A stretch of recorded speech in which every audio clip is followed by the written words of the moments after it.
You know how when you take your socks off at the end of a long day, you sometimes see that little line they leave behind on your skin?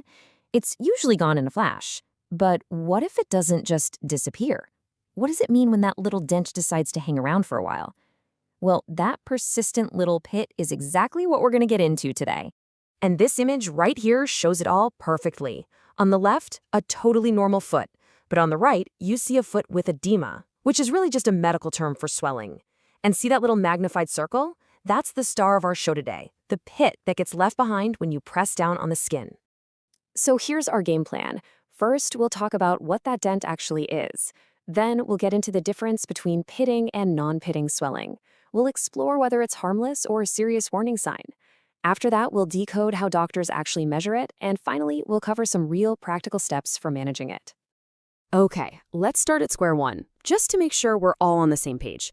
What exactly is this swelling we're talking about? The official term is edema, and at its heart, it's pretty simple. It's just visible swelling that happens because extra fluid has gotten trapped in your body's tissues. You can almost think of it like a tiny, localized fluid traffic jam happening right under your skin. All right, now this is where things start to get a little more specific, because it turns out not all swelling is created equal. The way it behaves tells you a lot about what might be going on inside your body. So you've got two main types here. On one side, we have pitting edema. This is the one where you press on the skin and that little indentation, the pit, actually sticks around for a bit. You'll see this most often in your legs, ankles, and feet.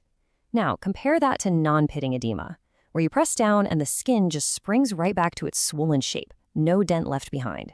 You're more likely to see this kind of swelling in places like your fingers, your face, or even your eyelids. So it really all comes down to that lingering dent. See, when the extra fluid under the skin is watery, it's easily moved around. So when you press on it, you're literally just pushing the fluid aside, creating that pit. The fact that it stays for a bit is the defining characteristic. It's what gives pitting edema its name. And this, of course, brings us to the most important question, right? The one you're probably asking yourself. Is this swelling just a minor inconvenience, or is it my body's way of sending up a flare, a warning sign of something more serious? The causes really fall into two big buckets. First, you have physiological edema, which is basically a normal response from your body to something. The classic example is pregnancy.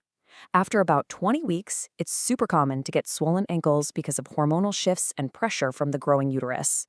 The good news? This kind of swelling usually gets better with rest and putting your feet up. But on the other side, you have pathological edema.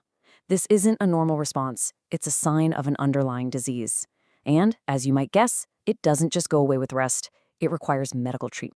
And it's that second type, the pathological kind, that we really need to pay attention to, because it's a critical signal from your body that something else might be going on that needs to be addressed.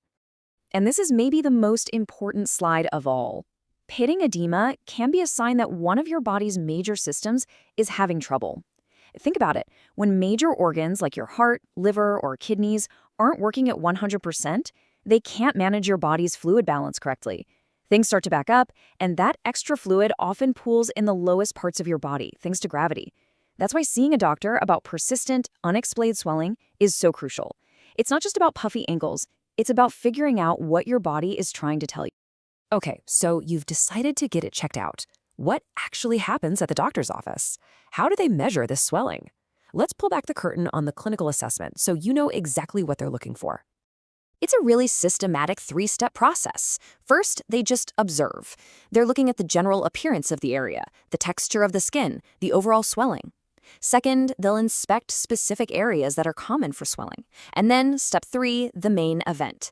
They press down firmly with their thumb, usually for a couple of seconds, right over a bony area like your shin or the top of your foot. They're trying to see if a pit forms, and, more importantly, how it behaves after they let go. So once they've confirmed there's a pit, they need to grade how severe it is. And they use a pretty simple scale to do it. As you can see here, the idea is really straightforward. The deeper the pit, the higher the grade, all the way from a mild 1+ to a severe 4+. So let's really break that scale down. At 1+, you've got a really slight pit, just 2 millimeters deep or less, and it bounces back almost instantly. At 2+, the pit is a bit deeper, maybe 4 millimeters, and it'll take about 10 to 15 seconds to disappear. Now, 3 plus is where it becomes really obvious. The pit is deep, up to 6 millimeters, and can stick around for over a minute. The whole limb looks noticeably swollen. And finally, 4 plus is the most severe. We're talking a very deep pit, 8 millimeters or even more, that can take anywhere from 2 to 5 minutes to go away, making the limb look pretty distorted. Okay, so we've gone through the what, the why, and the how. Now for the most practical part. What can you actually do to manage the swelling, especially when it's the more common, benign kind? But before we jump into any specific tips, this right here is the golden rule. It's the most important thing to remember.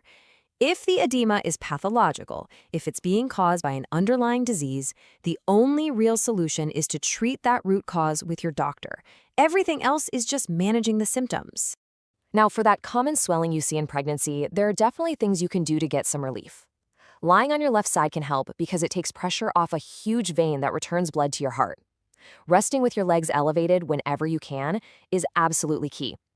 Trying to avoid standing or sitting for too long, wearing support stockings, and choosing loose, comfy clothes that don't restrict your circulation can all make a big difference. So, at the end of the day, while that little dent from your sock is usually nothing to worry about, persistent swelling is so much more than just a little puffiness. It's a type of communication. It's a key signal from your body that really deserves your attention. The only question left is, are you listening?